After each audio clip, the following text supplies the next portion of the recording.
हाँ भाई, आज अपन डिस्कस करेंगे सेलों का संयोजन, combination of cell, combination of cell. ठीक, जैसे इससे पहले आपने देखा था प्रतिरोधों का संयोजन, तो प्रतिरोधों के संयोजन को आपने दो प्रकार से देखा था, एक श्रेणी क्रम संयोजन और दूसरा समांतर क्रम संयोजन। ठीक उसी प्रकार से हमारे पास में सेलों का भी संयोजन कितने प्रकार से होता है? दो प्रकार से होता है। और पहला प्रकार कौन सा है आपके पास में? सेलों का श्रेणी क्रम संयोजन, श्रेणी क्रम संयोजन।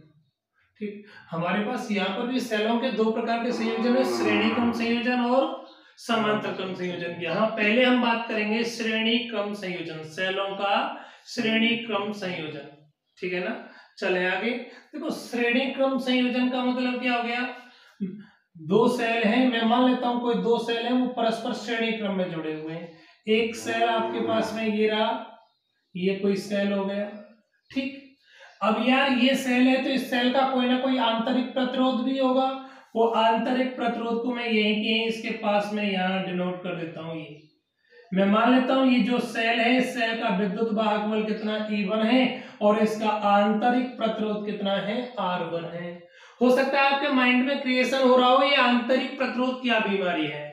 ठीक, तो मैंने बोला था जब किसी सेल से विद्युत धारा ली जाती है तो सेल के अंदर इलेक्ट्रॉनों की विद्युत अपघट्य से या विद्युत अपघट्य के आयनों से टक्कर के कारण उत्पन्न अवरोध क्या कहलाता है? सेल का आंतरिक प्रतिरोध कहलाता है। ऐसा हम पहले डिस्कस कर चुके हैं, पहले कुछ टॉपिक पहले। ठीक है ना, तो ये मैं मान लेता हूं कोई सेल है, इस सेल का आंतरिक प्रतिरोध E1 हो गया और इस सेल का विद्युत वाहक बल E1 हो गया और सेल का आंतरिक प्रतिरोध R1 हो गया। कोई दूसरा सेल है, एक सेल ये रहा, इसका विद्युत वाहक बल कितना है बेटा? E2 है और आंतरिक प्रतिरोध कितना हो गया? R2 है।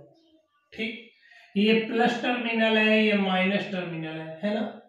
मैं आपसे ये डिस्कस करना चाह रहा हूं, ये दोनों सेल एक ही लाइन में जुड़े हुए हैं या नहीं? एक ही लाइन में जुड़े हुए हैं, तो इन सेलों के अंदर जितनी धारा प्रवेश करेगी उतनी ही धारा सेलों से बाहर निकलेगी या नहीं? कोई समस्या यहां तक? चले आगे। चलो भाई, देखो इस सेल के सिरे पर जो कोई विभव होगा, इस सेल के सिरों पर जो कोई विभवांतर होगा उस विभवांतर को V1 बोल दूं और इस सेल के सिरों पर जो विभवांतर उत्पन्न होगा उसे क्या बोल देता हूं मैं? V2 बोल देता हूं। यहां तक कोई समस्या थोड़ी है? चले आगे। अब देखिएगा, यहां तक की बात को मैं बोलना चाहूं। सबसे पहले मैं श्रेणी क्रम संयोजन को डिफाइन करूं। देखो, सेलों का ऐसा संयोजन जिसके अंदर विपरीत टर्मिनल एक दूसरे से जुड़े हुए हों।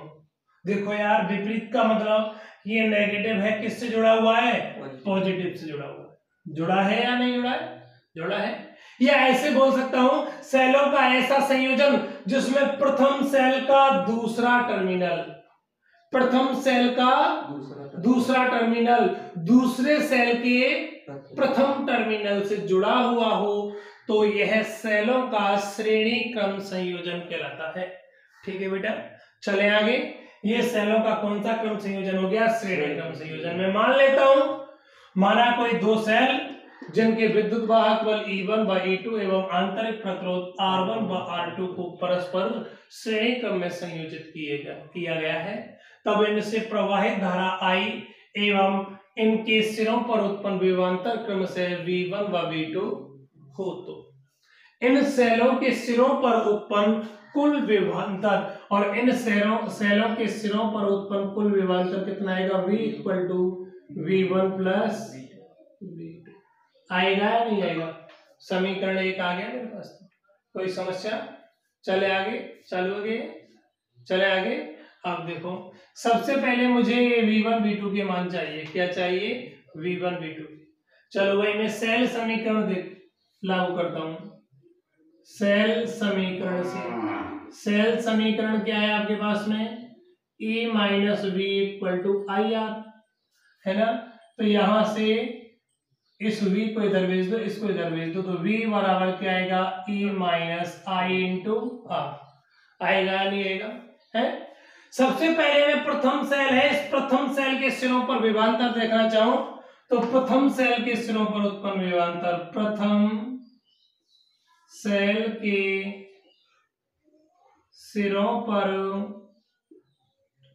उत्पन्न विभवांतर, विभवांतर प्रथम सेल के सिरों पर उत्पन्न विभवांतर क्या आएगा? V1, और V1 equal to E1 minus I into R1।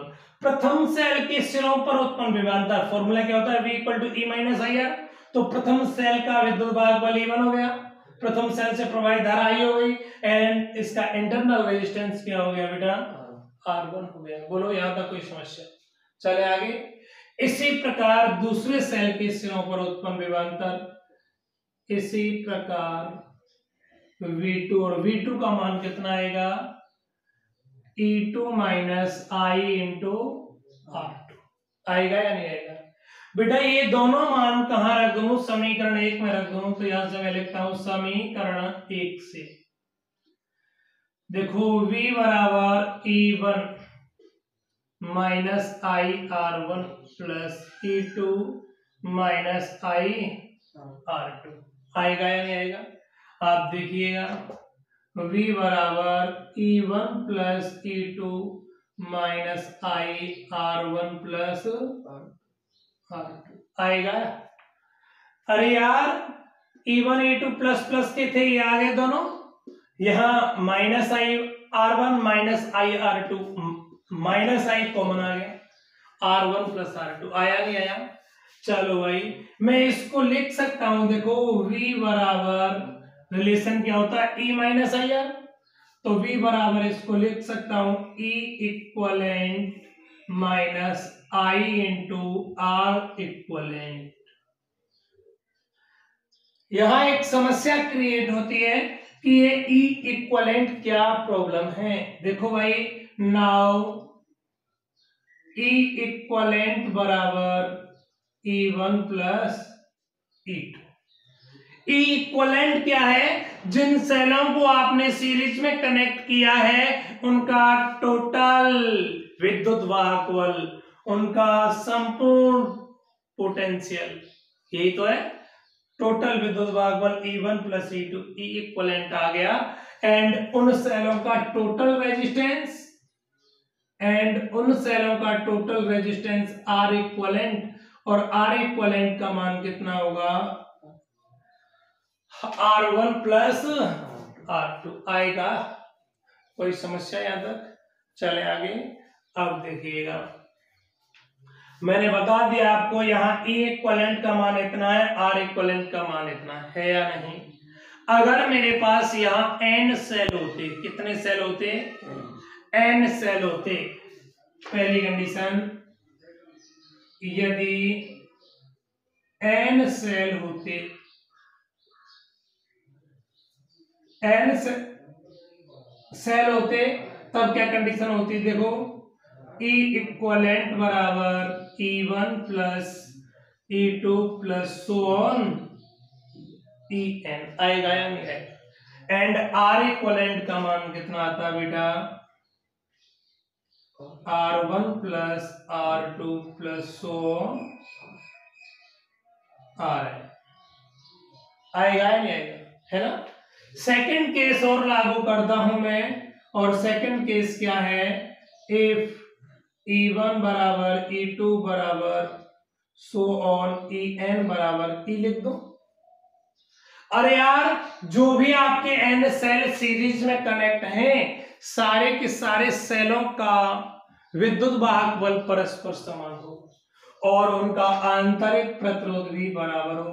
R1 बराबर R2 सो आर एन बराबर आर हो, तो इस वाली कंडीशन में क्या मिलेगा बेटा, ई इक्वलेंट बराबर ई प्लस सो ऑन, क्या आएगा ई। अरे यार E1 plus E2 plus so on En की जगह आपका क्या लिखा हुआ है, E plus so on E, है ना। कुछ कॉमन आएगा, E कॉमन आएगा, क्या मिलेगा आपको, देखो E इक्वलेंट बराबर E common 1 plus so on. यदि 1 प्लस 1 को मैं 2 बार ऐड करूंगा तो 2 आएगा, और 1 प्लस 1 को 3 बार ऐड करूंगा तो 3, और 6 बार ऐड करूंगा तो 6, और यदि 1 प्लस 1 को मैं n बार ऐड करूंगा तो यहाँ तो n है ना, तो आपको E इक्वलेंट कितना आएगा, n इंटू। मतलब मैं ऐसे बोल सकता हूं, यदि सेलों को श्रेणी क्रम में संयोजित कर दूं तो उनका टोटल विद्युत भागबल है, टोटल विद्युत भागबल उन अलग अलग सेलों के विद्युत भागबलों के कुल योग के बराबर होगा, है ना। या यदि n सेलों के विद्युत भागबल परस्पर समान हो तो उनका टोटल विद्युत भागबल प्रत्येक सेल के विद्युत भागबल का कितना गुना हो जाएगा, n गुना हो जाएगा, होगा ना। इसी प्रकार मैं और बोल सकता हूं, आर इक्वलेंट बराबर n इंटू आर। उन सेलों के आंतरिक प्रतिरोध में भी n गुना क्या हो जाएगी, वृद्धि हो जाएगी, होगी या नहीं होगी, बोलो। हाँ भाई, अब क्या करता हूं मैं, मेरे पास 2 सेल थे, दोनों सेल परस्पर सीरीज में जुड़े हुए थे, इन दोनों सेलों को किसी बाह्य प्रतिरोध कैपिटल आर से जोड़ देता हूं। किससे जोड़ दूं, किसी बाह्य प्रतिरोध कैपिटल आर से जोड़ देता हूं, और जैसे ही किसी बाह्य प्रतिरोध कैपिटल आर से जोड़ूंगा तब इस परिपथ में कोई ना कोई धारा प्रवाहित होगी। ये धारा मुझे चाहिए, क्या चाहिए, धारा चाहिए। देखो यदि इन सेलों को बाह्य प्रतिरोध कैपिटल आर से जोड़ दिया जाए तो इनसे प्रवाहित